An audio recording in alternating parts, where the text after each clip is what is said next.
Why did the colonel's eyes look so familiar, like he already hated her before he even knew her name? The sun hadn't yet broken across the cold gray horizon, and Naval Base Coronado still slept beneath its blanket of quiet. The Pacific whispered against the shoreline like a reminder. Nothing is ever truly calm, not for long. She ran her fingers along the rough metal of the pull-up bar, breath steady, movements controlled. Lieutenant Commander Alessandra Vega, neat bun, sharp jawline, silent vigilance. She did not count reps out loud. She had stopped doing that years ago. The rhythm belonged only to her. 45, 46, 47. Her muscles burned like truth, painful and undeniable. But she preferred pain. Pain didn't judge her. Pain didn't see a woman in a place she didn't belong. Pain didn't whisper that she was only here because someone in Washington wanted a political victory with a headline that read, "The first female SEAL makes history." Pain simply asked, "Can you continue?" And she always did. A pair of footsteps approached from behind, too light to be Ward, too confident to be a recruit. "Lieutenant Commander Vega," a woman's voice called out. Vega dropped lightly to the ground. The woman approaching her wore a logistics badge, hair pinned back in a practical style, notebook in hand, someone new. "Lieutenant Belle Mackey, I just transferred here. Thought I'd introduce myself." Vega gave a single nod, acknowledgement without invitation. Belle studied her with open curiosity, no judgment. That alone made Vega suspicious. "So it's true. You're the operator everyone keeps whispering about." "People whisper about many things, Lieutenant," Vega responded, wiping her forearms with a towel. Belle hesitated, taking in Vega's scars, thin, white lines that disappeared under uniform fabric like classified ink.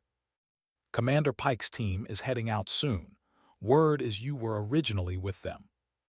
"I go where I'm assigned," Vega said flatly. Belle smiled politely. "Right, of course." Before Vega could respond, a voice cut through the air like a blade. "Vega briefing 15. Commander Ward, gray hair, granite expression, a man built from experience rather than ego. He didn't shout often. When he did, it wasn't a request." Vega nodded and turned away. Belle took a step forward. "Hey, good luck." Luck, Vega hadn't trusted that word since the Hindu Kush. Then it happened, that flicker across the yard. Her senses sharpened without warning. A shadow where none should be. A reflective glint near a rooftop. In a split second, Vega scanned the entire perimeter, heart rate steady, breath unchanged. Whatever she saw or thought she saw vanished. Just the wind, or something far worse. She walked away. Inside the command center beneath Building 7, screens glowed with satellite images, encrypted maps, and faces of Americans held hostage in a hostile region. All identifiers redacted. No one spoke the country's name. Political sensitivity required silence. Colonel Marcus Harrington, perfectly pressed uniform, perfectly sculpted ego, stood at the front. His posture screamed control. His eyes, razor-thin irritation the moment they found Vega. "As I was saying," he continued, "Alpha Team under Commander Pike executes the primary extraction. Bravo Team on perimeter, Delta in reserve." His gaze cut to Vega. "Lieutenant Commander Vega will remain on base, operational support, communications oversight." There it was, the slap without the sound. Every operator in the room knew Vega had more field experience than anyone here. Except Harrington chose to treat her like a liability. Pike spoke up. "Sir, with respect, she." "Concern noted," Harrington sliced him off. "Decision stands." Vega didn't flinch, didn't blink, still as ocean stone. Inside, though, she felt it. Not anger. Recognition. She had known men like Harrington her entire career, the ones whose metals were polished more often than their instincts. Men who feared what they could not control. Men who hid prejudice beneath protocol. But this one was different. He watched her with something sharper than contempt. Fear. Hours later, chaos erupted. Gunfire crackled through speakers. Drones' feeds showed Alpha Team pinned down, ambushed where intel insisted the path was clear. Harrington slammed his fist into the console. Where the hell did they come from? He turned on his staff, barking orders, demanding answers, drowning in his own arrogance. While he drowned, Vega moved. Quiet room, no cameras, a secure terminal no one was supposed to know existed. Her fingers flew across encrypted keys, opening channels that weren't officially real. Pike, redirect southeastern wall, 3 guards, minimal surveillance, hostages central. No doubt, no fear, no hesitation. And Pike listened. Within minutes, hostages secured, team exfiltrating. Saved by the intelligence Harrington didn't even know she had. Back in the main command center, he scanned the displays with rising suspicion. That wasn't in the brief, he growled. Where did that route come from? Silence answered him. Suspicion poisoned him. Suspicion and something darker. By dawn, the victory tasted bitter.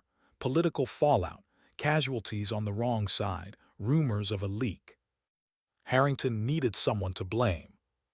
He didn't pick the mission planner. He didn't blame faulty intel. He didn't question why no one was answering the unspoken possibility of sabotage.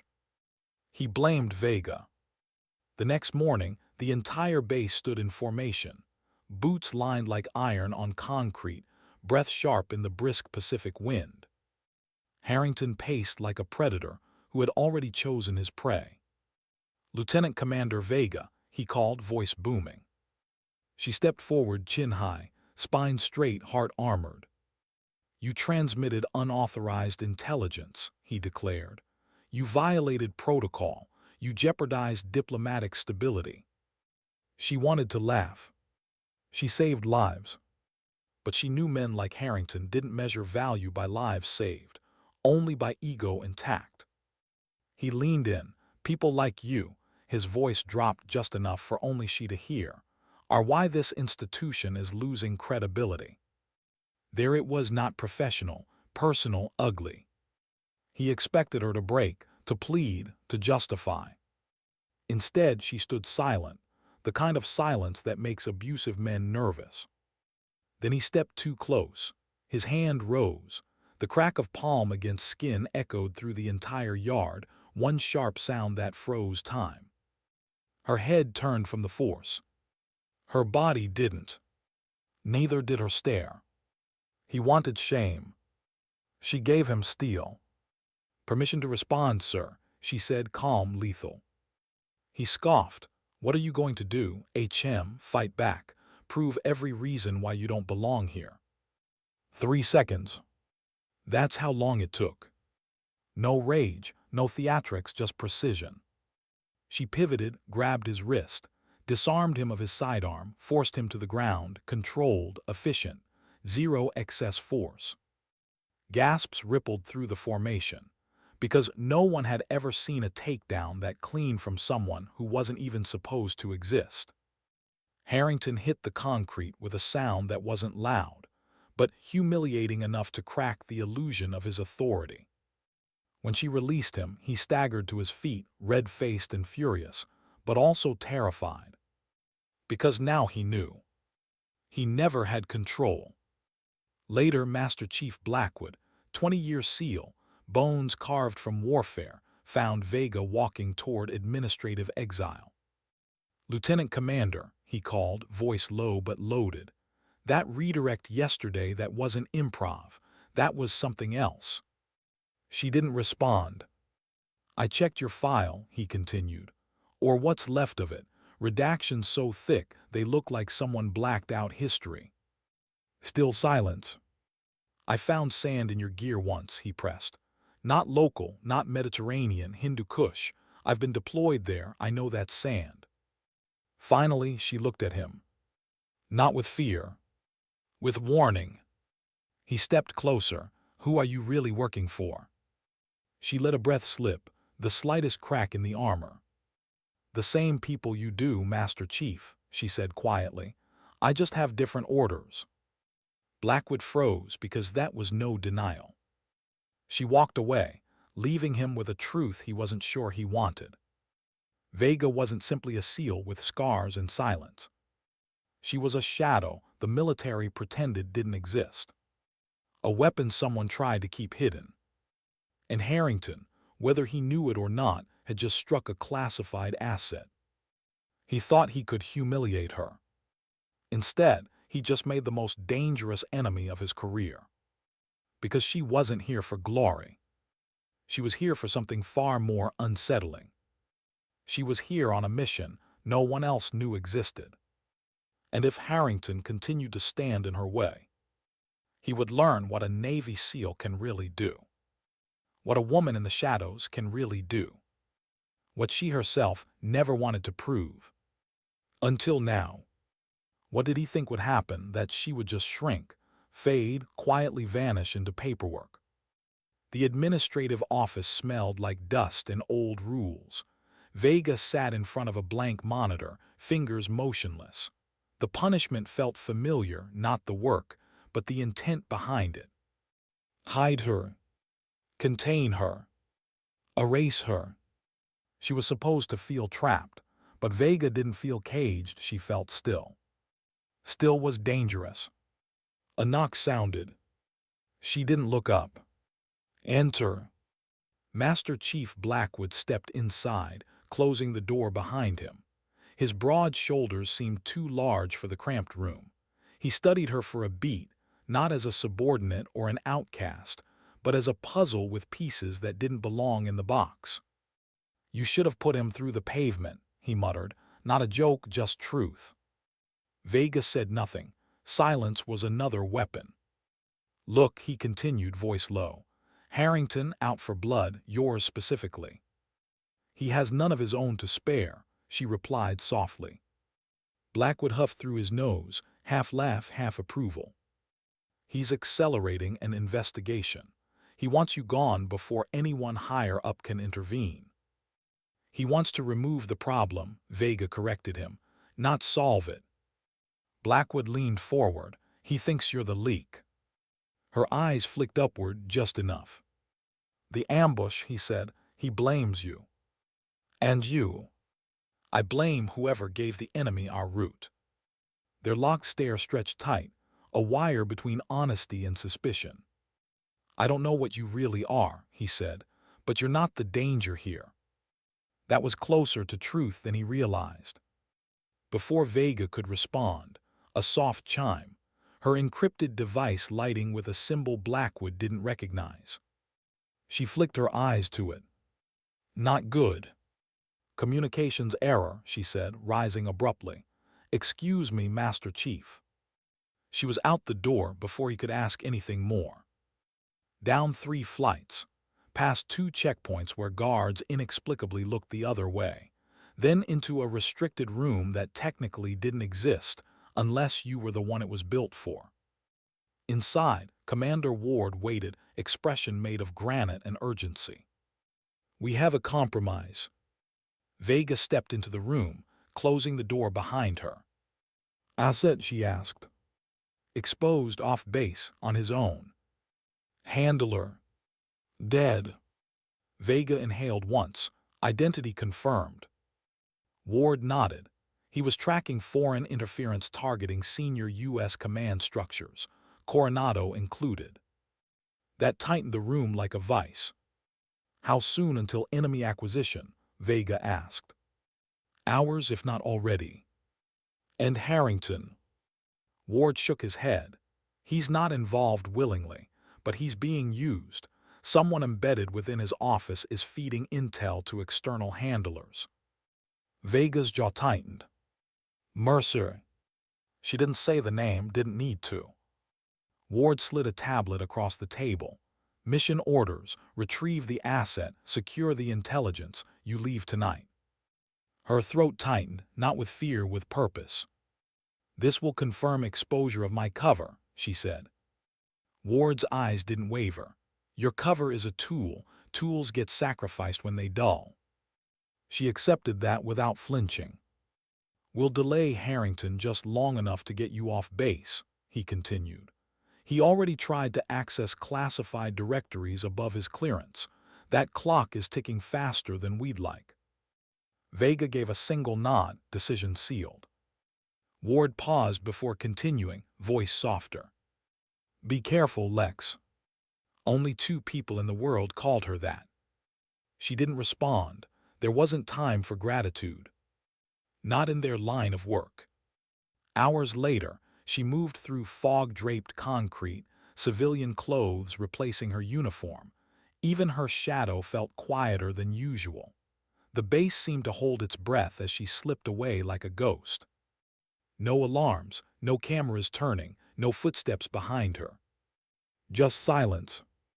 The kind of silence where danger lives. She reached the edge of base property, ducking into a nondescript sedan. GPS disabled, plates unregistered, tires dirty enough to appear ordinary.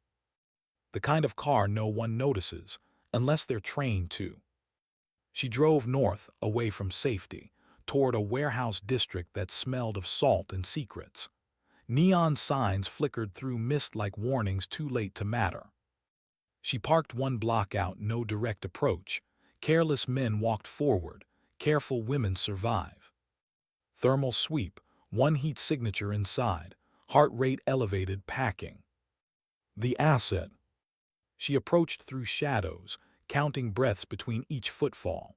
Along walls lined with rusted metal and broken promises. Past trash bins hiding rats and maybe worse. Service door unlocked. Trap possibly. But she entered.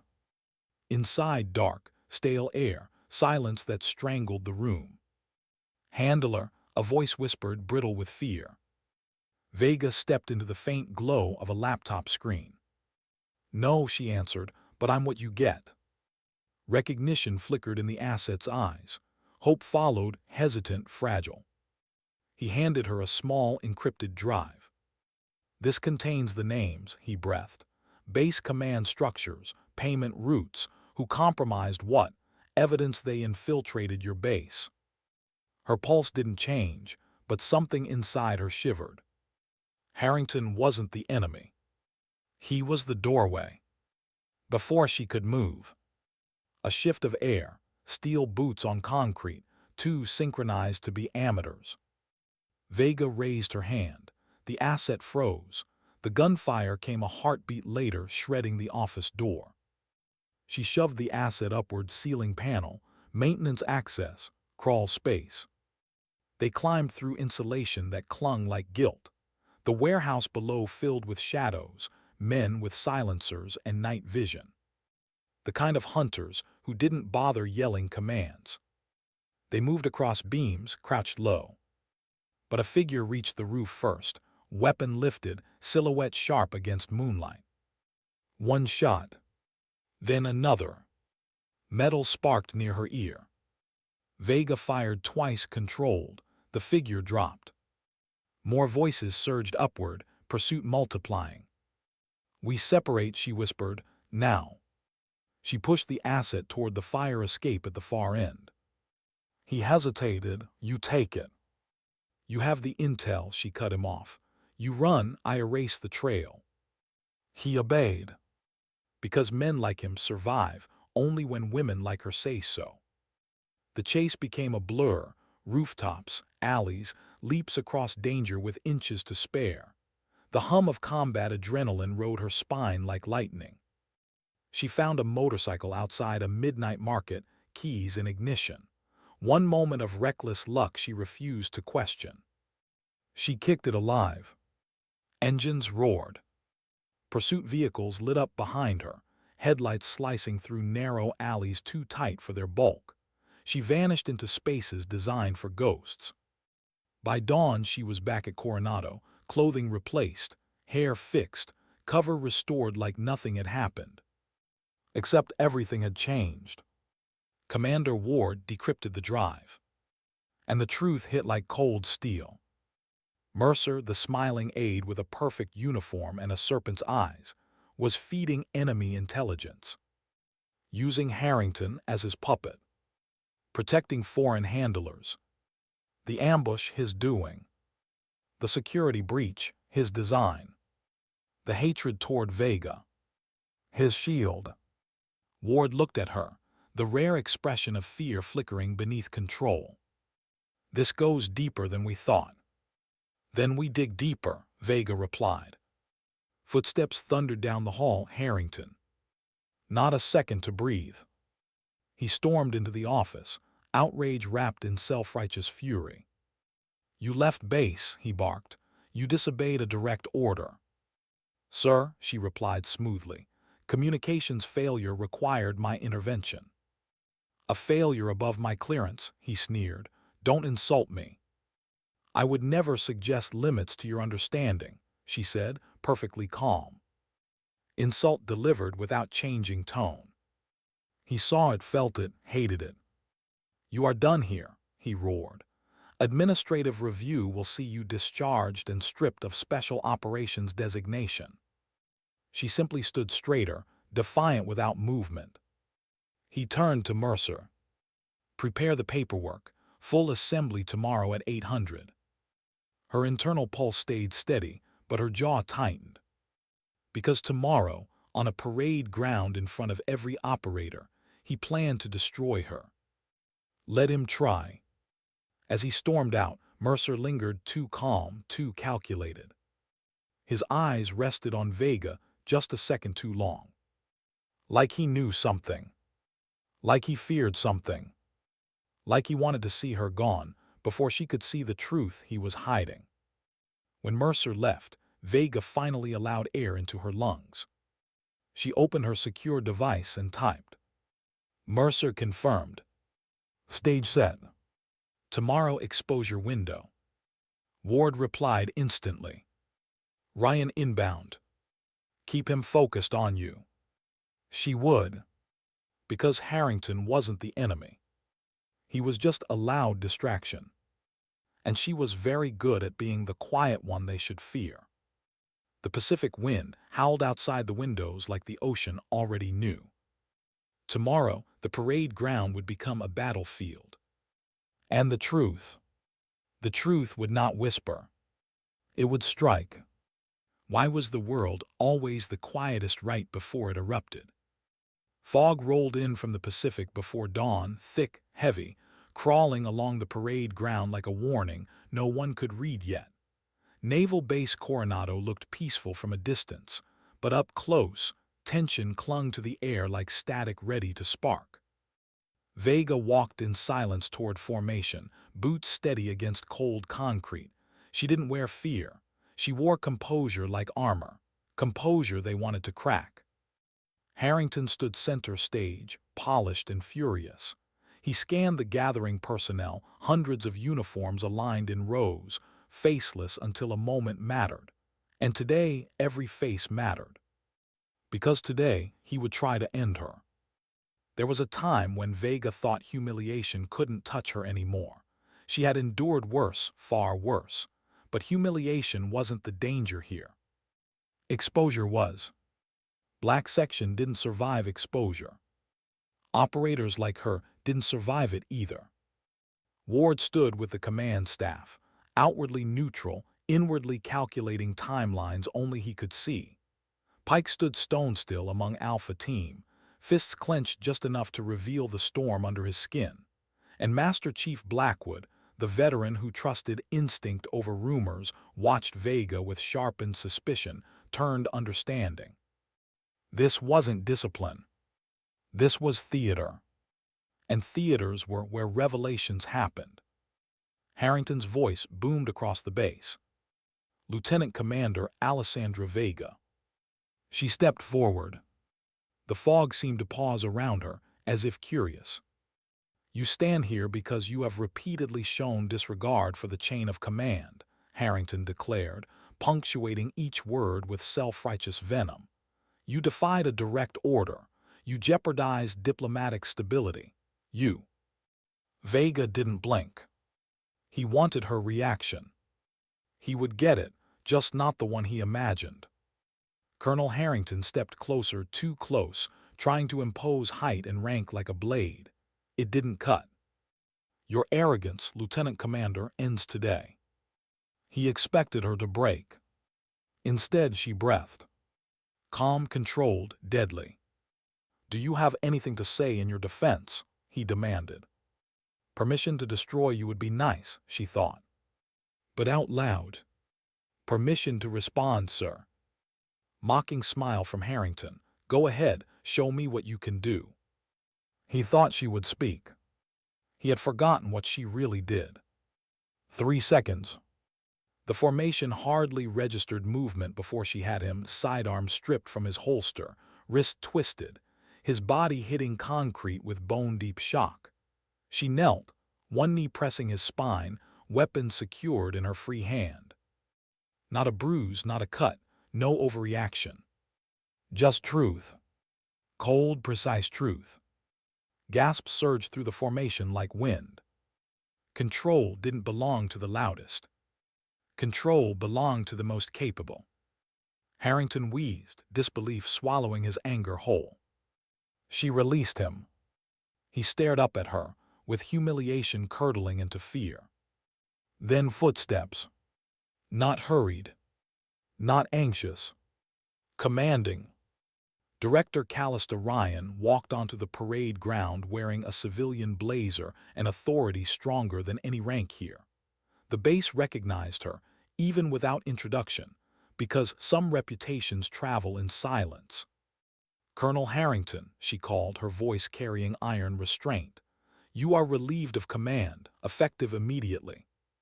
Silence. Shatter. Harrington staggered to his feet. By whose authority? Ryan held up credentials he had never seen in person. Joint Special Operations Command. Shock flared across every operator present. Except Vega. She already knew. Ryan's gaze landed on Vega, acknowledgement, not softness. Then all hell broke loose. Movement from behind the line. Mercer, Harrington's trusted aide, reaching inside his jacket. Weapon. Vega reacted before the shout came. Gun. But Pike was already moving. He closed distance like a bullet, striking Mercer's wrist with surgical force. The weapon clattered to the ground. 2 seals pinned Mercer's arms before he could reach the trigger again. The pattern was clear now. Harrington had never been the threat. The threat had been whispering in his ear the entire time. Ryan spoke so the entire formation heard. Lieutenant Commander Mercer, you are under arrest for espionage and treason against the United States. The word treason struck the air like a detonation. Mercer struggled, sneering through clenched teeth. You think you've won. You have no idea how far this goes. Ryan didn't flinch. We know enough, and we know who helped you without realizing it. Her eyes cut back to Harrington, a clean incision across his pride. Humiliation became agony. He hadn't just misjudged Vega. He had been a puppet dancing proudly on enemy strings. Ryan continued, every syllable deliberate. The foreign network targeting the Pacific Command structure planted Mercer here. His proximity to classified operations enabled the ambush that nearly killed Alpha Team. Pike stiffened, anger simmering beneath discipline. Lieutenant Commander Vega identified the breach, Ryan said. She protected the mission integrity you compromised, Colonel. Harrington couldn't speak. Couldn't breathe. Because Vega, the woman he degraded, dismissed, underestimated, had saved lives he would have lost.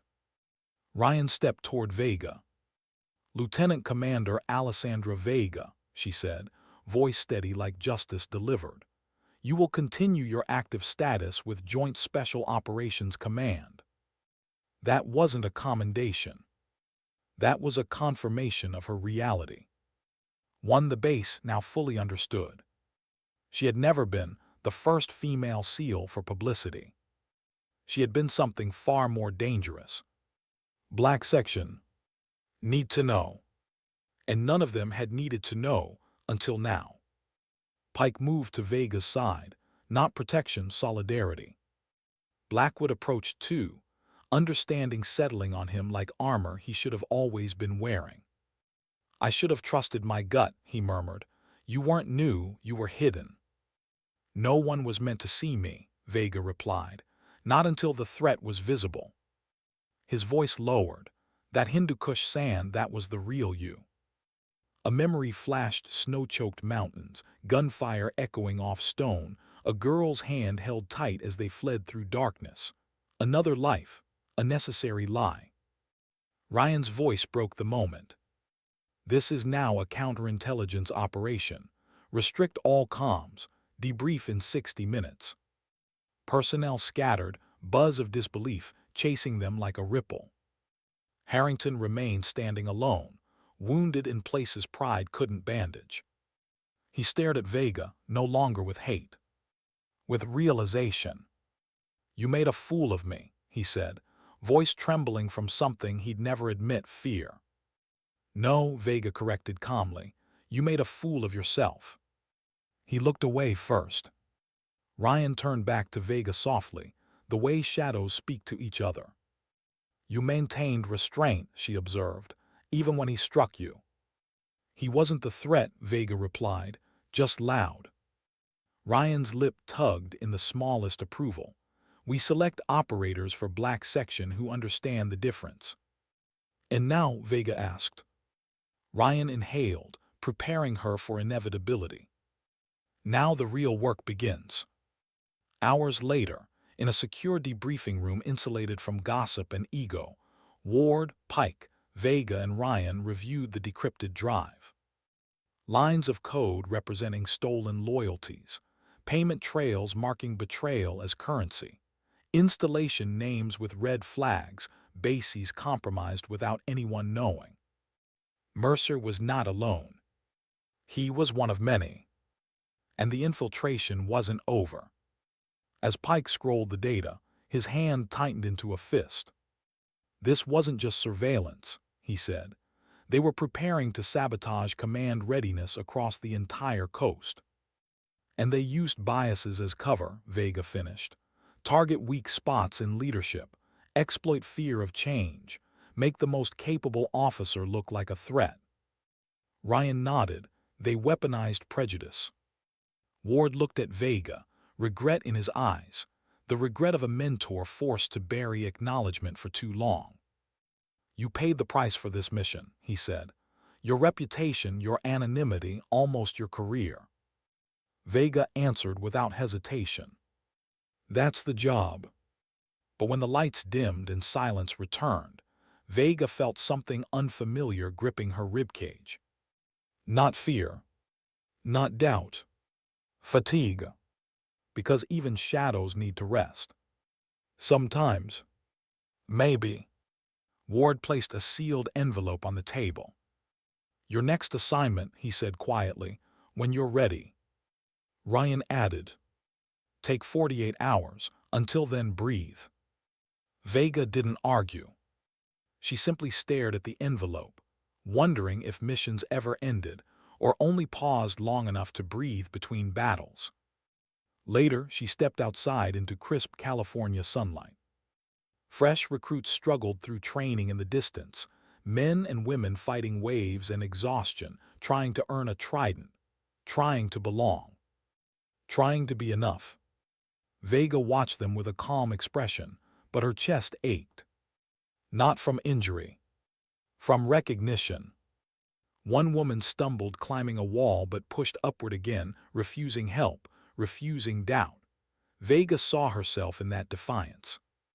Winters, newly promoted, and now trusted with a clearance she had earned, joined Vega at the railing. "You changed things here," Winters said. "I exposed a problem," Vega corrected. "And created opportunity," Winters countered. "Not for politics, for capability." Vega didn't respond. She didn't need to. Sometimes the quiet also speaks. As Vega turned to leave, she caught Ward's voice from behind her, a rare unguarded tone. "You did well." She didn't turn. She didn't smile. She just walked, because the world didn't need to see how much that mattered. The world only needed to see what she would do next. And she would soon, because the real war hadn't started yet. This base was only the first battlefield. Her enemy was bigger than Mercer, bigger than Harrington's bias, bigger than the shadows she lived in.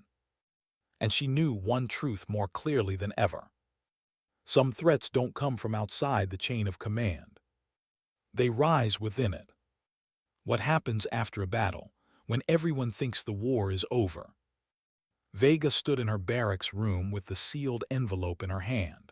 The room was quiet, too quiet, as if it had been designed to hold secrets more than sleep. Her fingers hovered over the seal, but she didn't open it. Not yet. A knock broke the silence, not urgent, just there. She opened the door to find Belle, the logistics officer from days ago, still carrying that impossible lightness in her eyes. "I heard what happened," Belle said awkwardly. "Well, everyone heard what happened. You realize you're a legend now, right?" Vega didn't react. Belle's expression softened, concern replacing curiosity. "Hey, you okay?" Vega considered the question. Should she lie? Should she pretend she wasn't haunted by mountains and ghosts and a little girl whose hand she once held, and then lost? She answered only with a nod. Belle exhaled. "Good, because I've seen what happens when legends crash." Her tone shifted, more serious than expected. "Don't disappear into yourself," Belle added. "Not now." Belle left before Vega could reply, leaving behind a message wrapped in care. Care Vega wasn't sure she deserved. She turned back to the envelope. Enough waiting. She broke the seal. Inside a single sheet. Coordinates. A date. 48 hours. No briefing, no team assignment, just location and time. Classic black section operation. Trust nothing, expect everything, arrive ready to sacrifice. She slipped the paper into her jacket. Then she walked not toward her bed but toward the armory. Duty didn't require sleep. War didn't wait for rest. Later that night, Vega stood overlooking the water. The Pacific crashed against the rocks like memories against bone. Ward joined her, silent for a long moment. "You leave tomorrow," he finally said. "Yes." "You're not cleared to know the full objective yet." "I know enough," she replied. Ward studied her, fatherly, but hardened by too many funerals. "Don't let Harrington haunt you." "He isn't the one who haunts me." Ward didn't ask who did. He already knew the answer. The dead always weigh more than the living. The next day, Vega boarded a military transport disguised as a cargo flight. Destination classified. Passengers none. She strapped herself in, body relaxed, mind alert.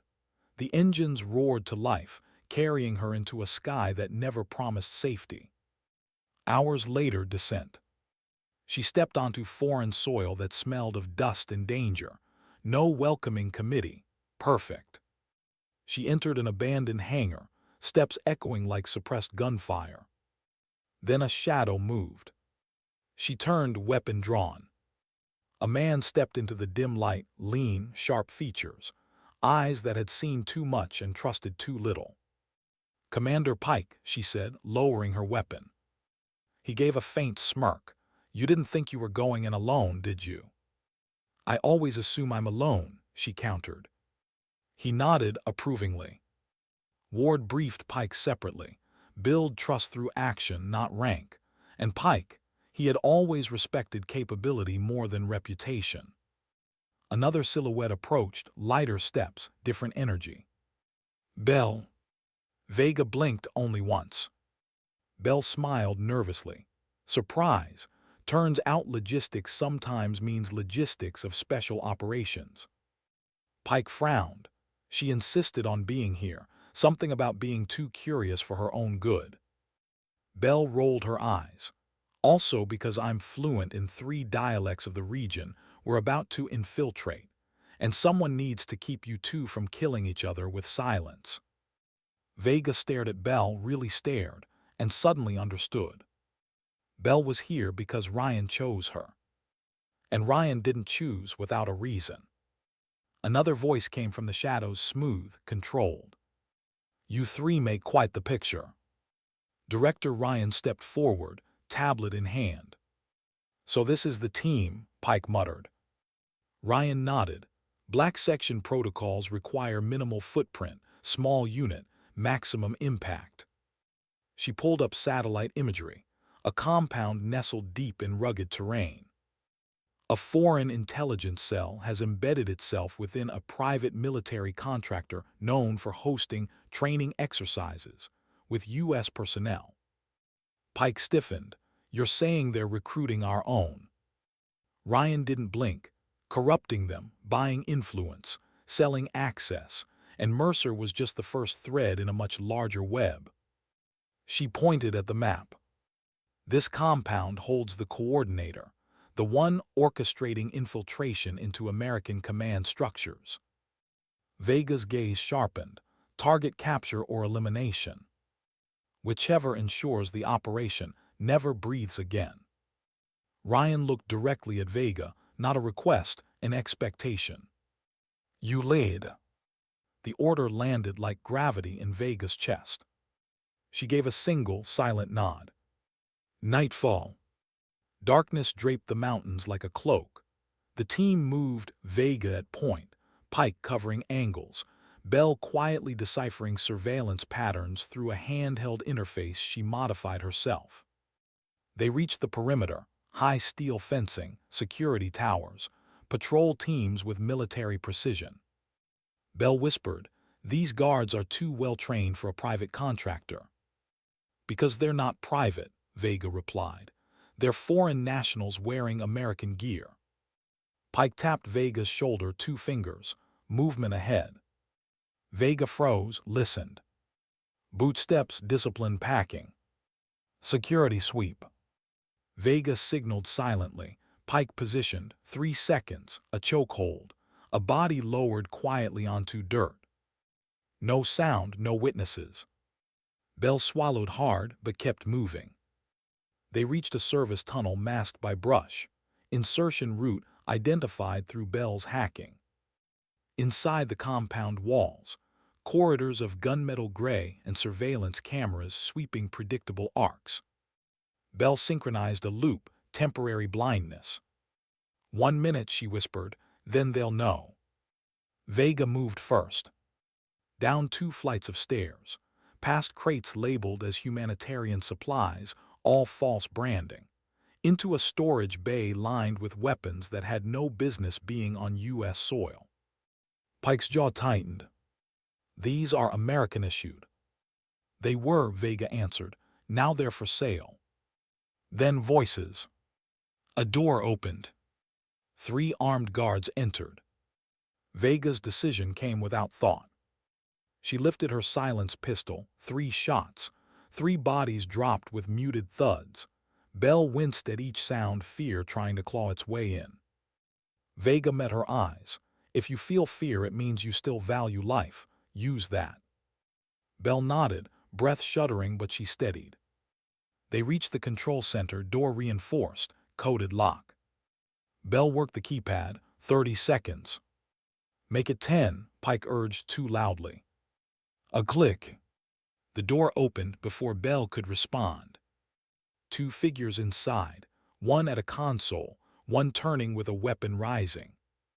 Pike engaged, swift, brutal. Vega crossed the room, slammed the console operator against the wall, pinning him by the throat. "Where is your leader?" she demanded. The man spat defiance. A mistake. Vega tightened pressure just enough to remind him he was mortal. "Upstairs," he choked. "Office wing, 2nd floor." She knocked him unconscious, no mercy required. Belle secured the room, locking their exit. Pike exhaled. "We're close." Vega didn't share his relief. Because close often meant danger sharpening its teeth. They climbed the stairs, quiet as shadows. 2nd floor hall, doors closed, air humming with tension.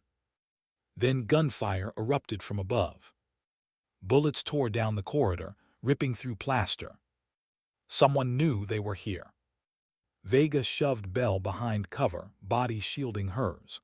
Pike returned fire, controlled bursts, forcing shooters to retreat. Silence. Then, a voice from a loudspeaker, dripping with confidence. "I've heard a lot about you, Lieutenant Commander Vega." Vega's muscles went steel hard.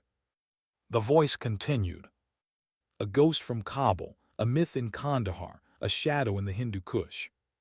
Her blood froze, because those words were spoken by a dead man. "No," she whispered almost to herself. "Impossible." Pike looked at her, eyes narrowing. "You know him." Knew him. Still heard him in nightmares. Still saw the little girl crying in the rubble. Still felt the grip of a hand slipping free beneath smoke and screams. Belle watched Vega with terror blooming in her expression. "Who is he?" Belle asked. Vega didn't answer. Couldn't. Her past had just walked out of a grave and grabbed her by the throat. The voice laughed, dark, delighted. "You left me in those mountains, Vega, but I didn't die. They rebuilt me better than before. And now." A door at the end of the hall opened. A man emerged. Scarred face, cold, fanatic eyes, a predator shaped by vengeance. He smiled, wide and cruel. "Now I've come to return the favor." Pike raised his weapon. "Drop it," Vega said sharply. Pike froze, confused. Because Vega wasn't looking at the gunman. She was looking at the memory. The mistake. The ghost she made. "His name is Azar," she said quietly, "and I was the one who made him a monster." Azar raised his weapon, not at Vega. "At Belle. Everyone you care about," he hissed, "will die." Pike moved to intercept, but too slow. Azar fired. Belle screamed. And Vega, the silent, controlled, disciplined ghost, broke. Because some threats weren't strategic. Some threats were personal. And this war was hers. Why did the world always make the hardest fights personal? The shot rang louder than it should have in the enclosed corridor, a single, obscene punctuation that cut straight through training and protocol. Belle's scream was a sound Vega had never wanted to hear again. It hooked into her like cold metal. Time folded. Vega saw the bullet's path in the silence before physics caught up, a streak of light, a break in the theater of motion. Belle crumpled, hand clutching her shoulder where red bloomed beneath fabric like a crime scene. Azar smiled as if he just told a good joke. The predator's eyes shone with the satisfaction of a man who had found the exact place to stab a memory. Pike moved as if pulled by a wire. He dove forward, shoulder into Azar's chest, trying to separate him from the fallen lieutenant. 2 shots cracked. Pike took one to the thigh, the leather of his gear flared crimson, but he kept moving. Duty wasn't convenience. It was a choice, sometimes a bloody one. Vega's world narrowed to 2 things, Belle on the floor and the man who had become Belle's executioner. She didn't think. Thinking slowed people down. She acted. She ran like someone who had danced across dust-choked ridgelines and learned how to move between shadows and blades. She closed the distance in 4 steps. Her hand found Azar's wrist mid-motion. He expected a struggle. He expected her to hesitate like the rest. He didn't expect her to twist, drop low, and use his own momentum to send him crashing against the wall with a force that rattled his teeth. Azar's grin remained. Pain was fuel for fanatics. Vega's voice was a low thing. "Leave her." He laughed. "You left me." The corridor smelled like sweat and gun oil and fear. Vega's throat tightened, a muscle holding back a flood she'd rehearsed swallowing for years. She knew this voice. She knew this hatred. He'd been a boy once, wide-eyed and desperate, who had been handed a choice inside the washing machine of war. She had been the hand that pushed him toward one outcome. She had thought she'd saved lives by letting him go. She had been wrong. Pike rolled on the floor, grunting, one hand pressed to his bleeding leg. He kicked at Azar's ankle. Azar stumbled. Vega moved again, a sweep, a grappling torque. Hands and training, old muscle memory. She did not want to break him. She wanted to keep him alive long enough to make sense. "Why?" she asked, the question almost tender though teeth clenched behind it. Azar's face twisted into an expression she recognized, the one you see on people who have been remade by pain into something mechanical. "Because you left me to rot," he spat. "You called it mercy. They called it a mistake. I called it a war." Belle's breaths were shallow and fast. Blood warmed the concrete beneath her. She was young, not naive, but knew enough that the irony of being shot while proving herself would burn for years. Vega's chest tightened with an old, personal guilt that had nothing to do with rank. "Belle," Vega shouted. The name pulled Vega back to earth like an anchor. Belle blinked, blue eyes clouded, and tried to smile through the pain like a rookie pretending everything was salvageable. "I'm here," Vega said. "Hold on." Pike's voice was a raw thing. "Vega, he's not alone. This compound is wired, more hostiles inbound."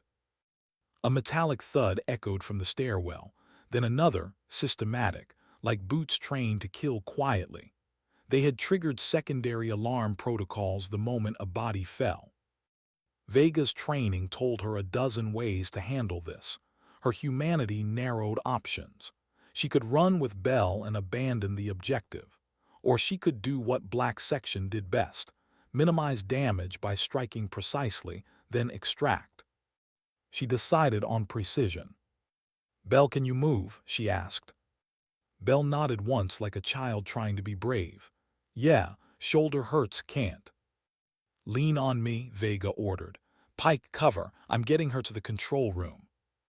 Pike grunted approval, teeth clenched. He covered them with the grim efficiency of someone who'd watched too many teammates die. He dragged himself up and returned fire, buying seconds. Vega slid an arm under Belle's and half-carried, half-supported her toward the control room.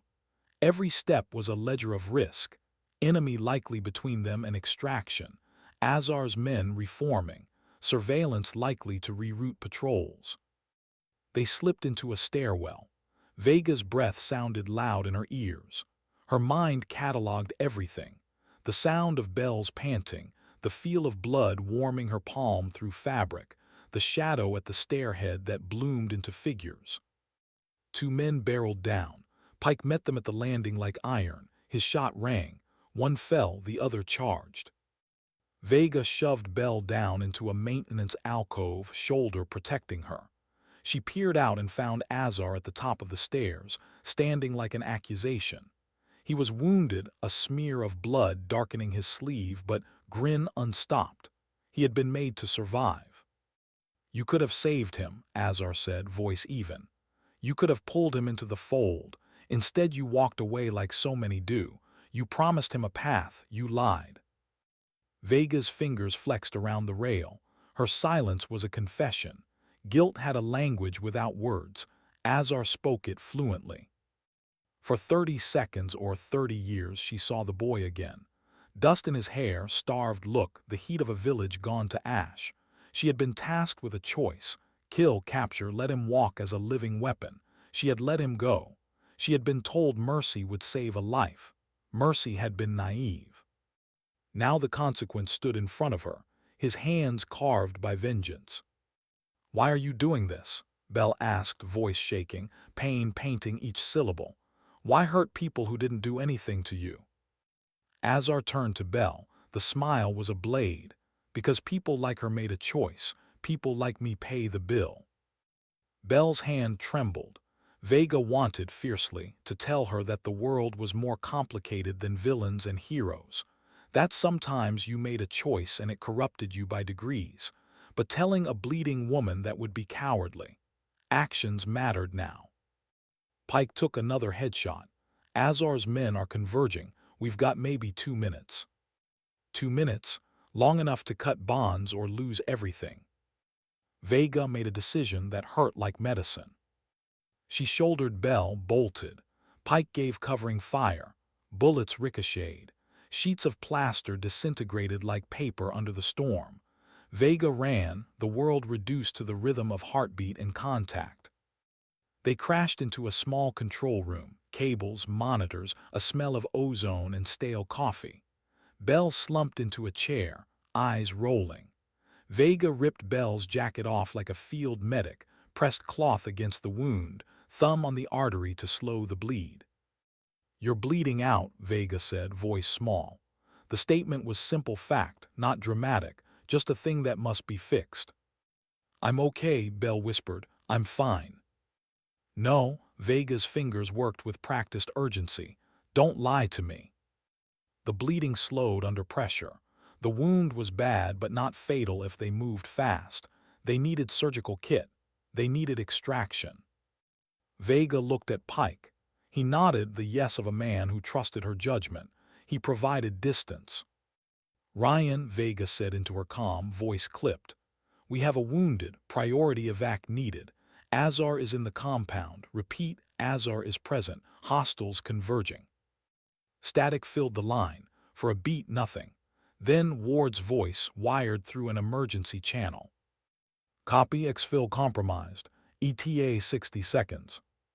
60 seconds wasn't an estimation. It was a warning. "Find a hole," Vega ordered. "Find a stealth route. Belle, keep pressure, talk to me. Keep me here, don't fuck off on me." Belle laughed once, a short, shattered sound. "I'm not leaving you."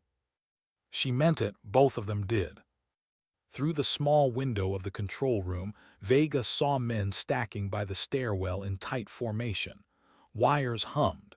The compound was waking like a beast. They were surrounded, but surrounded didn't mean doomed. Vega considered Azar again, the way he had become a monument to rage. She felt the old, familiar itch, the part of her that wanted to erase every threat like a stain. The other part of her, the part Black Section had bred into her, wanted to capture and use the truth. "Why are you doing this?" Belle had asked. Vega had no answer that was small enough and true enough for a woman with a bullet in her shoulder, so she thought instead in actions. She thought of the dead child from the Afghan village, a hand she had held in smoke, that small, frightened fist that had closed around her finger and let go. She had said nothing then. She had let some people live because war asks you to choose again and again, and you run out of options. That child's face had haunted her more than medals ever could. She thought of Master Chief Blackwood, who had found sand in her gear and refused to let assumption become accusation. He had looked past the cover and seen the person beneath. He had given her a sliver of trust and had been surprised when she held it. And she thought of Belle, young, raw, carrying the image of a soldier's life like fragile pottery, and felt the vow form in her chest like armor. You protect them, she told herself, even if protection means you carry scars that won't ever heal clean. Pike's voice came over the radio low. Back door in 5 meters, old maintenance tunnel, narrow, 2 can move barely. Vega's mouth formed the course like a map. We go now. Pike, you cover the rear. Ward, if you can get a drone overhead, smoke anything now. Copy, Ward replied, working the channel, 1 smoke then the crawl. They bolted. Pike moved with them, covering, firing. Bullets snapped like angry stingers around them. Azar's voice taunted over the PA system again, like a storyteller savoring a plot twist. You can't run forever, Vega. She didn't answer, she ran. The maintenance tunnel was a dark vein, damp and smelling of iron. 2 bodies could move through side by side if they learned to breathe in unison. It was claustrophobic, but it was cover. It was a way out. They crawled. Belle's breath hitched. Blood hummed. Violet bruises of fear spread across Vega's thoughts. Then they felt it. The floor vibrated. Engines revved distant. The sound of armored vehicles preparing. Ward's voice through comm came thinned but real. Extraction inbound. ETA 30 seconds. Keep moving. 30 seconds stretched into a long red thread. Vega pushed them further, channeling every lesson she had learned in deserts and mountains. Move until you cannot. Move until you must stop. They reached an exit, a rusted door into a shadowed alley behind the compound. The world opened like a wound. Cold air licked their faces. Then lights, floodlights, figures materializing like ghosts with orders. Azar was already there, waiting by a truck, the drive of a man who'd expected to catch prey in a sack. He saw them. He smiled. "You always ruin my fun," he said softly. Vega stepped forward like a woman staking claim to a debt she would collect. She could have killed him. The corridor, the compound, the lives lost, any of it would have been justification. Instead, she waited. Because justice, even in black section, works better when it breathes. Sirens wailed behind them. Ward had called every favor he could. Extraction wasn't clean. It never was, but it arrived. A door opened. Hands reached. Pike grunted as he pushed Belle toward the vehicle. Vega twisted, fingers finding Azar's collar. For a heartbeat, their eyes locked. She saw him, not just the monster, but the boy carved into the monster, a shard of humanity left raw. "Why?" she asked again. Not for law, not for pity, for a personal ledger to balance. Azar's laugh tore out of him like a ragged soundtrack. "Because you wanted a clean conscience," he said. "You wanted to believe a single mercy could fix everything." Vega's jaw tightened. She spent a life believing that mercy, sometimes, is the only answer. Now that mercy had returned to bite her in the throat. The extraction team dragged Belle into the truck. Her eyes found Vega and held them with a kind of fierce gratitude that clung like glue. Finally, Vega let go of Azar. Not because she forgave him. Because there was a larger net to mend. Azar staggered but didn't run. He let them take him like a man who wanted capture as confession. The truck doors slammed, engines roared, lights flashed. As they lifted off into night and the compound fell away like a wound healing poorly, Vega pressed her forehead against the cool glass and watched the man who had haunted her fade into the dark. She had captured him. She had not forgiven herself. In the hum of the transport, Belle's hand found Vega's, warm, sticky with blood. The grip was soft but unbreakable. "You saved me," Belle whispered. Vega squeezed back. "We saved each other." The truth rested between them. Survival is never solitary. It is braided. It leaves scars on both the saved and the savior. Outside, the ocean breathed. Inside, Vega let herself feel the exhaustion like a tide. She let the images come, the boy, the child, the battlefield. And she made a vow that wasn't clean. She would see this through. Azar wasn't the end. He was the symptom. She would trace the infection back. She would find the men who used prejudice as camouflage. She would protect the ones who trusted her. Even if that meant carrying more secrets, more guilt, more scars. Because sometimes dignity doesn't speak. It simply acts. And tonight they kept Belle breathing. Tomorrow they would follow the trail. The flight into night felt long. But the war, the real war, had only begun. How do you recover when the enemy you're fighting wears your own mistakes as armor? The extraction flight cut through the night sky like a blade, engines humming with urgency. Vega sat beside Belle, whose head rested against a padded headrest, breath shallow but steadier. Pike, stitched into a seat by his own stubbornness, pressed gauze to his thigh. Blood soaked the dressing, but his eyes stayed fixed and sharp, as if refusing to admit pain existed. Opposite them sat Azar, wrists bound behind him, ankles shackled to the floor. The restraints were military grade, the kind meant for men who had stopped seeing consequences. He leaned his head back against the metal bulkhead and smiled faintly, as if satisfied with his role in this macabre theater. Vega's gaze locked onto him, one predator watching another. But predators had differences. Azar hunted because he wanted destruction.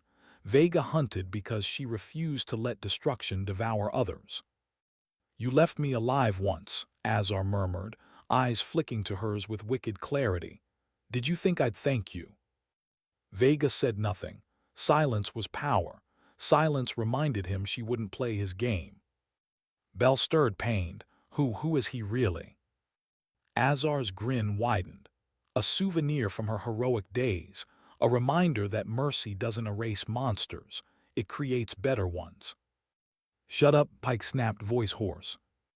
Azar did not. If anything, the reprimand thrilled him. Your commander here, he continued, chin tipping toward Vega, once pulled a little girl from rubble, promised her safety, promised me reform, promised hope. His voice softened into a quiet knife. Promises are just lies that take longer to kill. Belle's eyes widened, confusion and terror mixing into something fragile. Vega's jaw tightened, but her voice remained steady. You talk too much for someone in chains, she said. I talk just enough, Azar whispered. The plane jolted, descent starting. Ward's voice crackled through their comms. ETA 5 minutes to secure facility. Tactical transfer only. All personnel remain alert until secondary restraints applied. Pike sighed, can't even crash in peace. Vega almost smiled, the tiniest flicker. Pain stitched them together like thread. When wheels hit tarmac, the rear hatch opened. Floodlights spilled inside. Armed personnel stormed forward with surgical precision, the kind of unit that didn't need to shout commands to be lethal. Azar was hauled away under heavy guard. As he was pulled from the aircraft, he looked back at Vega one last time, eyes burning with a promise. This is not where we end. No, it was. Vega knew that. Some enemies become part of your bloodstream. The medical wing smelled like bleach and urgency.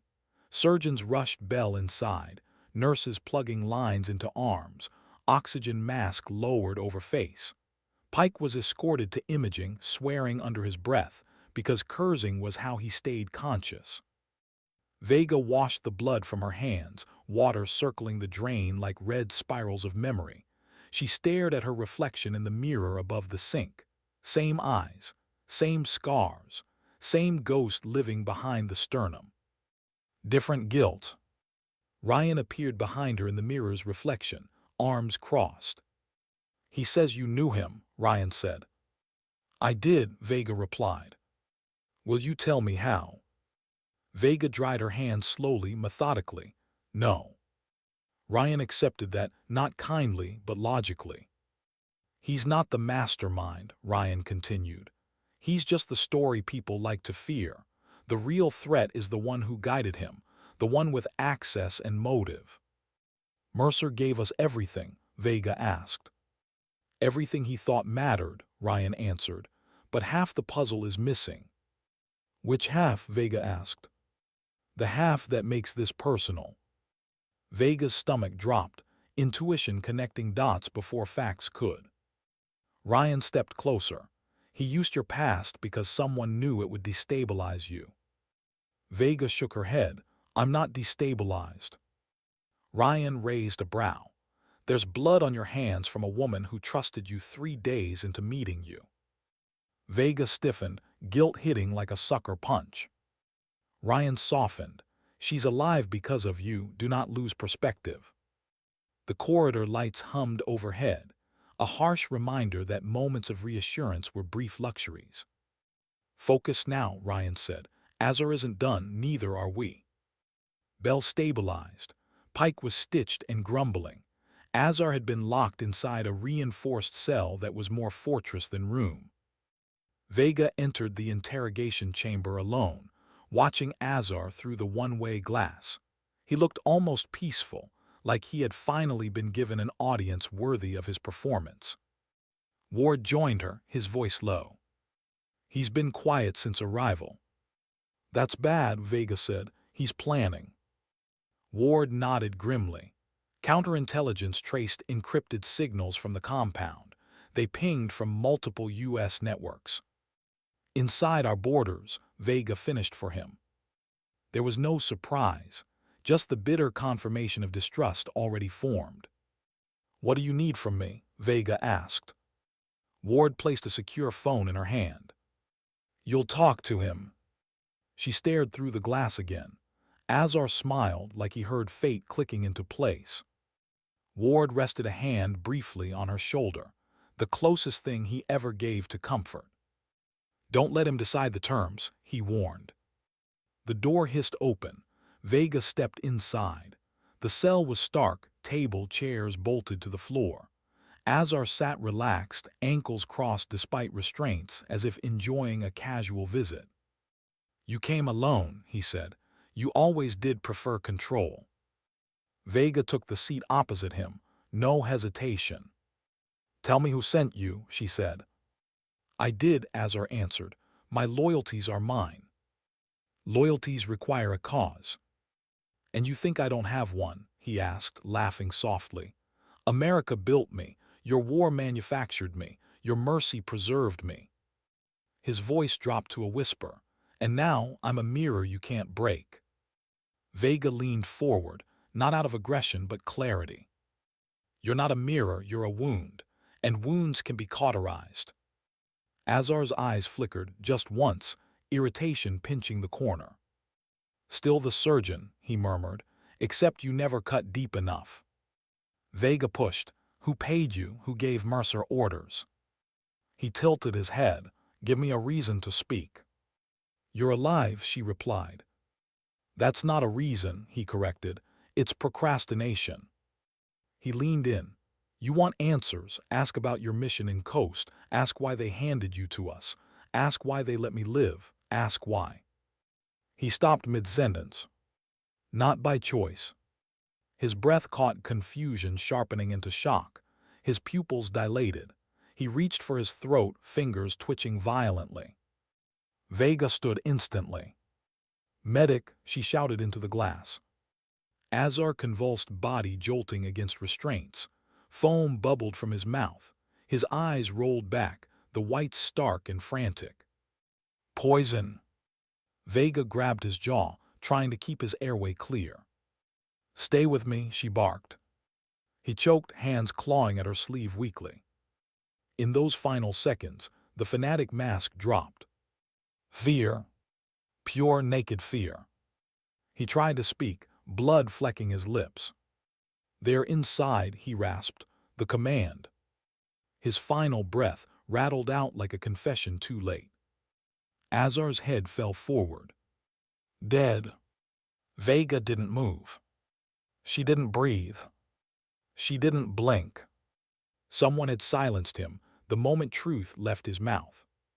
Not enemy agents overseas. Not mercenaries. Someone inside their own command structure. Someone terrified of what he would reveal. The cell door burst open. Medics rushed in, too late. Ryan arrived seconds after, icy fury in her eyes. "Someone leaked into our systems," Vega said, voice low and controlled. "They executed him remotely." Ryan's voice was an exhale through clenched teeth. "Whoever did this is at the highest clearance level." Vega finished the sentence for her, and close enough to know Azar was about to talk. Ward strode in, face pale under harsh lights. He didn't ask what happened. He saw the answer in the stillness of Azar's corpse. Ryan turned to Vega, decision hardening. "We can't trust anyone inside this facility," she said. "We go off-network, black section only." Ward nodded. "We'll move base, burn the systems, erase all logs." They looked to Vega because leadership wasn't assigned to her. It was inevitable. "Find who did this," Ryan said quietly, "and finish what Azar started to reveal." Vega inhaled, the promise burrowing into bone. She glanced down at Azar's lifeless form. Mercy had created a monster. Failing to finish the war had created a threat. Mistakes didn't die, they evolved. Vega closed Azar's eyes gently. This wasn't forgiveness. It was acceptance of a responsibility she would never outrun. "You left me to rot," he had said. She wouldn't make that mistake again. They wanted war from the inside. Fine. Let them learn what a woman built from silence could do. How do you hunt an enemy who hides behind flags and titles? The corridor outside the interrogation chamber felt colder now. Death had a way of stripping insulation from a room. Vega wiped her hands on the thigh of her uniform, not because blood was there, but because the memory of holding Azar's jaw lingered like a stain. Ward secured the area, storming personnel back into control rooms, locking down every possible breach. Ryan's voice sliced through the chaos. Secure Belle and Pike in the medical wing. No one else gets near them. No comms, no visitors. Everyone obeyed. Because fear had shifted. It wasn't aimed at Vega anymore. It was aimed at whoever managed to poison a man locked in a fortified cell. A ghost killing a ghost. Vega walked with Ryan and Ward into a sealed intelligence room. No windows, radio-blocking walls. Ryan threw a file onto the table, classified markings slashed in black ink. Vega recognized the logo instantly. Pacific Command Security Council. Oversight of every major West Coast military installation. Access to all personnel databases. The ability to alter records, disappear intel, bury truth. The exact power required to erase Azar. Ward spoke first. We have 3 high-clearance suspects based on Mercer's financial logs and Azar's intercepted communications. Ryan tapped the first file. Admiral Mason Hayes, Pacific Command's Deputy Director of Counterintelligence. Public reputation, impeccable. Private reputation, ruthless. Tap. Senator Douglas Creed has been lobbying aggressively for increased PMC presence near naval bases, closer to Mercer's operations than coincidence allows. Tap. And this one. She slid the third file toward Vega. A familiar face stared up from the page. Colonel Marcus Harrington. Vega didn't move. Ward frowned. He's already been stripped of command. What motive would he have now? Ryan's voice was flat. Sabotage wasn't his intent, but sabotaged men are easy to manipulate. Vega's jaw tightened, a small earthquake under skin. Harrington. The loud one. The man who thought he was her enemy. He wasn't smart enough to be the threat. He was dumb enough to be the doorway. Ward's phone buzzed, encrypted alert. He answered, listened, face draining. Azar's restraints were remotely unlocked before the seizure, he said. Command override. Who has that clearance? Vega asked. Ryan and Ward exchanged a grim look. Only 2 people, Ryan said. Admiral Hayes and Harrington. Vega stood decision instant. Belle and Pike stay protected. I'll take Ward, we confront Harrington. Ryan, you go for Hayes. Ryan nodded, and Senator Creed. Ward's lips curled into something like a promise of justice. We'll deal with him after we cut the chain closer to home. Coronado. Lights flickered through shifting fog as Vega, Ward, and a small tactical team approached a restricted wing of the base, Harrington's temporary holding quarters. He was suspended from command but not arrested, bureaucracy's favorite mistake. Ward pushed the door open. Inside, Harrington sat alone, head in hands, shoulders slumped. The arrogance had bled out of him days ago. He looked up, eyes red, voice cracking. What now? Another humiliation, another lecture about how I failed. Vega stepped closer. Did you poison Azar?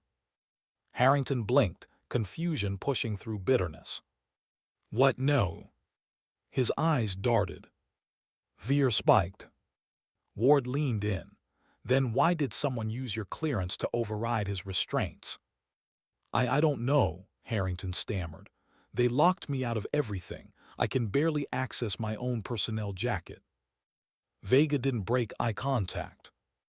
Who else has your login credentials? No one. Who issued your last system update? He froze. Mercer. Vega's pulse quickened. Ryan's voice crackled through comms. Admiral Hayes is gone, not missing, vanished. Cleared his office, wiped logs, erased his tracks. Ward slammed his fist against the wall. Vega spoke into her mic. He's going after Creed. Ryan's reply came sharp, and they're going to burn every trace of involvement, starting with Azar. Vega turned back to Harrington, and for the first time since she met him, he looked small. Guilt, but not complicity. He'd been used, broken, manipulated. Not a monster, just a man who gave monsters access. She took a breath, a decision forming. You're coming with us. He blinked. What? Why? You don't need me. No, Vega corrected, but I need your face. Confusion flickered. He didn't understand. She didn't have time to explain. If they were going to dismantle a corruption network that climbed into political veins, they needed bait. And Harrington was the perfect lure. The convoy raced through night-embracing roads toward a private landing strip, where Creed's personal jet was warming for departure. Fog whipped across the windshield like smoke from a war Vega hadn't started but intended to finish. Ward briefed the team as they geared up. Goal is to detain Creed alive. If Hayes is present, restrain. Vega leads entry. No shots unless she says so. Harrington sat silently, shackles loose enough to imply choice. Vega looked at him. You can redeem something of who you were, she said, or you can continue being the story they write about you. He swallowed, decision shifting places with shame. The helicopter touched down. Wind tore at them as they moved across tarmac, steel and purpose sharp in their steps. 3 guards near the jet, armed, not U.S. security. Foreign contractors. Ward nodded once. Vega and 2 operators flanked left, Ward and Harrington right. Showtime, Ward murmured. Vega sprinted silent, calculated. She disarmed 1 guard without noise, chokehold, twist, drop. The second raised his weapon. Vega swept his legs, slammed him to the ground, and pinned him with a forearm to the throat. Ward fired a warning shot into night. The 3rd guard froze, pistol slipping from his grip. Clear, Ward called. Vega signaled forward, boarding stairs up, jet door closed. Ward placed a breaching charge. A beat. Detonation. The cabin filled with smoke. Vega stormed in first, visibility low. Shapes moved. She aimed center mass, voice firm. Senator Creed, hands up. A cough. A figure stumbled forward, disoriented. Harrington stepped in behind Vega and froze. Because the man inside was not Senator Creed. It was Admiral Hayes. And he was already dead, eyes open, throat bruised from a struggle. Ryan's voice blasted over comms. Creed escaped D.C. airlift 8 minutes ago. He's heading international. Ward cursed, hard. Vega stepped back, processing the puzzle, rotating. Hayes tied up and murdered here. Creed fleeing. Azor silenced. Mercer arrested. She saw the shape of the truth. Creed was cutting loose every link to the conspiracy, eliminating those who could testify. The Senate hearings next week would paint him as the hero of national security, not the saboteur. Vega thought she had been exposing a threat. But the threat was already rewriting history. Harrington stared at Hayes' corpse, his voice hollow. I did this, he whispered. Vega grabbed his collar, forcing his eyes to meet hers. No, you just got used. Stop letting them use you. He breathed once, twice. Resolve flickered back to life. Ward received a new transmission. Ryan. We traced Creed's flight path. He's not leaving the country. He's rerouting to a naval contractor facility 30 miles south of Los Angeles. If he gets there, he disappears behind jurisdictional walls. Vega clenched her fists, urgency punching her pulse. Then we get there first. Ward nodded, already signaling for redeployment. Before Vega left the jet, she looked down at Hayes' lifeless face. She felt no satisfaction. Only acceleration. because the traitor still breathed. And Belle was still lying in a hospital room with a bullet wound she wasn't meant to survive. This wasn't justice anymore. It was personal. Vega stepped back into the night, wind thrashing her hair, ocean air tasting like unfinished business. Ward caught her arm before she climbed into the helicopter. His voice was quiet but iron. "You know where this leads." Vega looked at him, eyes calm, carved by purpose. "If I don't finish this," she said, "no one will." Harrington approached, not broken this time but determined. "You're not going alone," he said. She gave him one nod. Not forgiveness. Acknowledgement. Engines roared back to life. Tactical crew strapped in. Weapons checked. The hunt for Senator Creed, the real architect, had begun. Vega sat at the door, wind whipping her face, mind steel set. Her vow echoed like command. Finish the war you were forced to start. And for the first time in a long time, she felt something unexpected. Hope sharpening into resolve. Because the enemy thought she was just a shadow. But sometimes shadows move fastest right before dawn. Why does the last mile always feel like the one that decides who we become? Rotors thundered through the Pacific night as Vega's helicopter carved toward the southern coastline, a dark silhouette breaching a darker sky. Below, the ocean churned white against jagged rock, angry at the secret war playing out above it. Pike sat across from her, leg bandaged tight, jaw clenched in pain but present. He refused to be left behind. Harrington sat beside him, no longer the version of himself that barked commands and swung ego like a weapon. He looked smaller, human, but his eyes held something new, the weight of consequences. Ward double-checked the tactical plan with 2 fingers pressed to his earpiece. Facility has 3 main entrances. Guards are private contractors, foreign origin, modeled like a civilian logistics hub. They'll try to blend. "They won't blend under night vision," Pike murmured. Vega didn't look at them. She stared at the glowing target ahead, a compound built where law blurred, where patriotism wore disguises. Creed's territory. The final infection point, inside the U.S. defense system. Ryan's voice cut through comms, calm even as urgency tightened the line. "Vega, he cannot leave the country.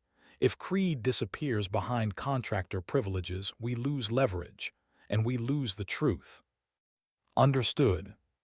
This wasn't about revenge anymore. This was about making sure the rot could no longer spread. The helicopter descended into the tree line, low insertion. They disembarked into damp earth and coastal fog. Night vision goggles snapped into place. Every breath became strategy. Ward pointed, 2 minutes to gate. Pike tightened his grip on his rifle, grimacing through pain. Harrington took up position, surprisingly steady. Vega raised a hand, 3 fingers. 3, 2, 1. They moved. The gate guard never had a chance to sound the alarm. Pike's suppressed shot dropped him. Vega caught the falling body quietly, lowering him like someone who still respected the living. They breached the compound perimeter, slipping into shadows between massive containers stamped with U.S. government labels, filled with stolen American weaponry. Sealed in shipping crates. Vega's heart beat with a slow, lethal tempo. She advanced toward the main warehouse. Motion detected, 2 armed men by the loading bay. Hand signals, Pike flanked right, Harrington left. One muffled impact, one chokehold, 2 bodies crumpled. Ward whispered, "Creed's vehicle is still here. He's inside." They pushed deeper past racks of gear, past computers humming with treason. Surveillance feeds displayed maps of U.S. installations, highlighted, vulnerable. Every screen was an accusation. "You were too late." But Vega wasn't done. They reached a steel-reinforced office door. Ward planted a charge. A nod. Detonation, controlled but violent. Smoke, shouted commands. Flashlights jerked wildly. Hands where I can see them, Pike yelled. And there he was. Senator Douglas Creed, polished hair now disheveled, suit wrinkled, eyes wild caught in humanity's floodlight. He raised a trembling hand as if surrender was dignity. "You don't understand," he began. Vega struck him across the face before he finished the sentence. He collapsed backwards. Harrington and Pike secured his arms. Ward scanned the room, shocked. My God. Documents spilled across the table, contracts linking foreign enrichment funds to U.S. military outsourcing approvals. Signatures. Names. Creed hadn't just been compromised.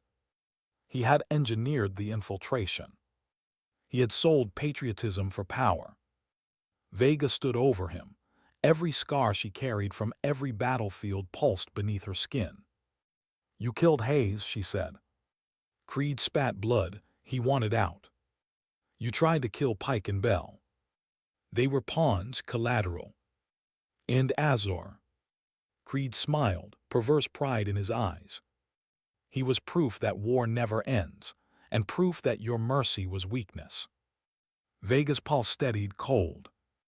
"Everything you did," she said, "you used prejudice as a smokescreen." He laughed a spiteful coward's laugh. "You were never supposed to succeed. You were the headline to distract from the truth, a token in uniform." Pike lunged toward him, rage rising, but Vega extended a hand. He froze where that hand demanded. She leaned down, voice like iron wrapped in velvet. "You built a war around me. Now watch what I do with it." Sirens flared outside, Ryan's tactical team converging to secure the facility. The compound fell like a sick kingdom stripped of crown. Creed struggled, voice cracking. "I have powerful friends." "Not anymore," Vega said. She turned away from him, punishment delivered by the law, not vengeance. Ward placed cuffs on Creed, official, unforgiving. "Douglas Creed, you are under arrest for treason against the United States." Creed's struggle dissolved into desperation. "I did it for the country." "No," Vega replied without looking back. "You did it to control it." Everything went quiet. Almost. From the corner, a sudden movement. A guard Vega hadn't seen rising, weapon aimed straight at Harrington. Harrington froze, too shocked to react. No time for Vega to raise her rifle. But Pike moved, faster than pain, faster than thought, throwing himself between the bullet and Harrington. The shot tore through his shoulder. Pike hit the ground with a grunt. Vega fired one bullet, lethal, decisive. The guard fell. Blood soaked Pike's uniform. Vega dropped to her knees, pressing her hand over the wound. "You always were dramatic," Pike winced, trying to joke. "Jumping in front of bullets, gotta keep the tradition alive." Vega's throat tightened. Her voice came soft but fierce. "I will personally haunt you if you die." He smirked, "Copy that." Harrington knelt beside them, shock and admiration tangled. "You saved me," he said quietly. Pike winced. "Let's not make it weird, sir." But Vega heard the truth. Today, Harrington saw what real service looked like. Not medals, not rank. Sacrifice. Hours later, the sky began to lighten, streaks of dawn cutting through night's retreat. Ambulance crews tended to Pike and prepared transfer to medical command. Belle, patched and healing, arrived escorted by Ryan, determined to stand despite every reason not to. She limped toward Vega with a stubborn smile. "You promised we'd finish this," Belle whispered. "And we did," Vega said. Ward stood nearby, a silent sentinel proud of the soldier he made, and the woman she forged herself into. Harrington approached Vega, slow, uncertain. "I misjudged you," he said. Vega looked at him. "No, you underestimated me. That's different." He nodded, accepting the distinction like a man accepting a verdict. "You changed this place," he added. No, Vega replied. I revealed what needed changing. He didn't argue. Good. Later, on the steps overlooking the ocean, Vega stood alone with morning wind wrapping around her. Salt air, rising light, the kind of dawn that had earned the right to exist. Ryan joined her shoulder to shoulder, no words wasted. It's done, Ryan said. Is it? Vega asked. Ryan considered that, then answered truthfully. The world doesn't improve in silence, but it survives because of people willing to fight in the dark. Vega breathed in the cold air, feeling the weight of everything she'd carried, and everything she'd saved. What now? She asked. Ryan offered a small, knowing smile. You tell me. I don't control your next mission, you choose it. For once, choice didn't feel like punishment. Ward approached, nodding respectfully. Whenever you're ready, Black Section will be ready too. Vega looked out over the water, waves breaking against rocks tirelessly. She thought of Azor. She thought of Belle's hand gripping hers. Pike diving into gunfire without hesitation. Harrington learning humility the hard way. Ryan trusting her when no one else could. Ward believing before belief existed. She thought of the girl she used to be, scared, trying to survive war and find meaning in mercy. And she whispered to that memory, You can rest now, I'll take it from here. Vega turned to the horizon, her expression quiet, resolute. Because strength wasn't in the fights she'd won. It was in the wounds she learned to carry. Sometimes dignity doesn't speak. It simply acts. And she had acted. Not for medals. Not for glory. For the lives behind her. For the truth ahead of her. For the silence that needed a voice. The war wasn't over. But she was no longer fighting alone. She walked forward into the rising sun, unafraid of the shadows behind her. Because she had become the kind of light that shadows learn to fear.